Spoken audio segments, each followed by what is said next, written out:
et qu'elle joue très très bien.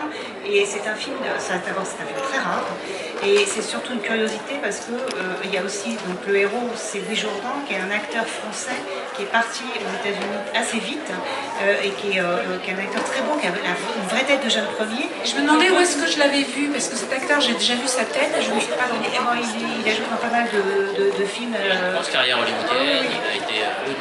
et il a une belle gueule. Oui, il est très beau. Et justement, il est très beau, mais il a un rôle de type qui n'est pas forcément très beau du tout. Et c'est ça, et c'est tout ce paradoxe qui est vraiment très intéressant. Je ne sais pas si vous l'avez ressenti dans le film, parce qu'il se traîne quand même un peu partout. Il a un mal de chien, et l'excellente idée du réalisateur, c'est de se faire traîner un type qui a un visage magnifique. Oui, mais en même temps, ça explique pourquoi Marie de la Forêt tombe amoureuse de lui. Absolument, non, tout à fait. Pourquoi toutes les femmes. Mais en même temps, oui, mais moralement, il y a un truc qui ne va pas du tout. Mais c'est intéressant, mais vous avez choisi de voir ce film comme ça, vous connaissiez? Parce que ça tombait bien dans mes horaires. C'est ça qui est magnifique. C'est un bon critère. Ça tombait bien dans mes horaires parce qu'il y avait l'interview ici, ensuite je dois aller présenter Female de Michael Curtiz, et avant je travaillais un petit peu justement sur le film que je dois présenter, voilà, j'ai beaucoup de choses à faire. Donc c'est bien calme tout.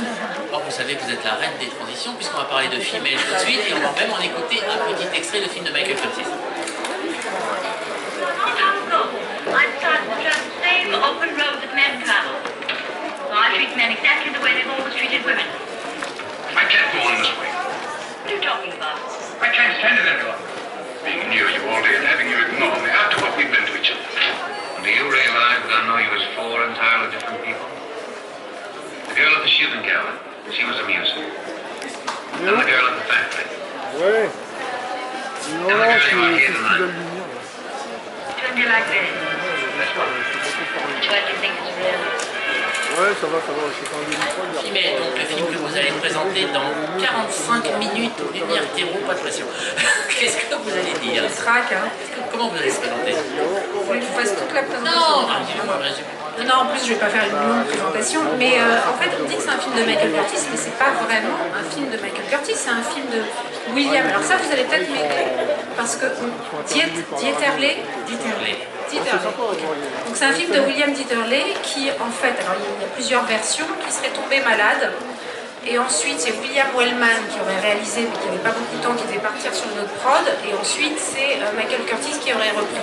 Mais apparemment, il y a une autre version, comme quoi Jack Warner aurait vu la première version du studio Warner, patron du studio Warner, et n'aurait pas aimé l'interprétation du mec qui joue Cooper, et aurait redemandé des reshoots de ça, et du coup, ils avaient changé de réal. Il pourrait être une version extrêmement plausible des fonctionnements des studios à À l'époque, c'était ça, c'était le patron regardait, il n'aimait pas. de Warner, oui.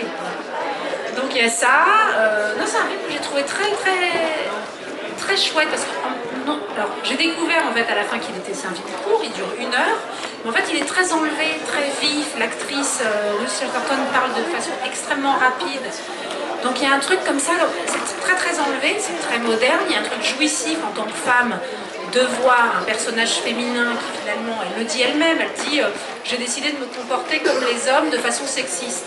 Et elle est comme ça, c'est une femme de pouvoir qui agit de façon cynique, sans aucun sentiment, qui prend les hommes d'un regard, qui les jauge, qui dit passez ce soir à dîner à la maison, vous m'expliquerez votre projet, parce qu'elle est chef d'entreprise, elle veut dire qu'elle est assez puissante. Voilà, elle est assez puissante, elle les convoque, elle les séduit, elle les jette le lendemain, et s'ils veulent un peu plus que ça, elle les fait muter à Montréal, ou je sais plus où. Bon, il y a un côté jouissif pour les femmes après MeToo, on se dit bah ouais, en fait c'est pas mal aussi ce truc-là. Mais c'est assez marrant parce que... En même temps, c'est aussi un petit peu, est-ce que, ce que je lisais un peu en me renseignant sur le film, est-ce que c'est une critique du capitalisme aussi, c'est-à-dire où on fait avancer comme ça, enfin c'est l'entreprise avant tout, et finalement on est obligé de gommer tout ce qui est émotion, sentiment, etc. Et elle va se faire rattraper par ça. Bon, la fin est un petit peu... Oui, non, c'est assez marrant parce que on a parlé depuis le début de la semaine sur les films précodes. Oui, vous les avez tous vus quasiment. Est-ce que c'est vraiment tous des films aussi féministes? Est-ce qu'on est vraiment dans une Alors hier j'ai vu la femme aux cheveux rouges, la femme aux cheveux rouges, de je sais plus qui, qui est assez, alors il n'est pas féministe pour le coup, mais il est quand même la femme est assez jalouse. je la connais. Elle est assez frontale, elle y va, il y a de l'adultère, il y a plein de choses, elle a peur de rien, de séduire un homme marié, ça y va, je sais pas, ça c'est Virginie qui peut plus nous dire est-ce que les films sont féministes, mais en tout cas ça n'a peur de rien.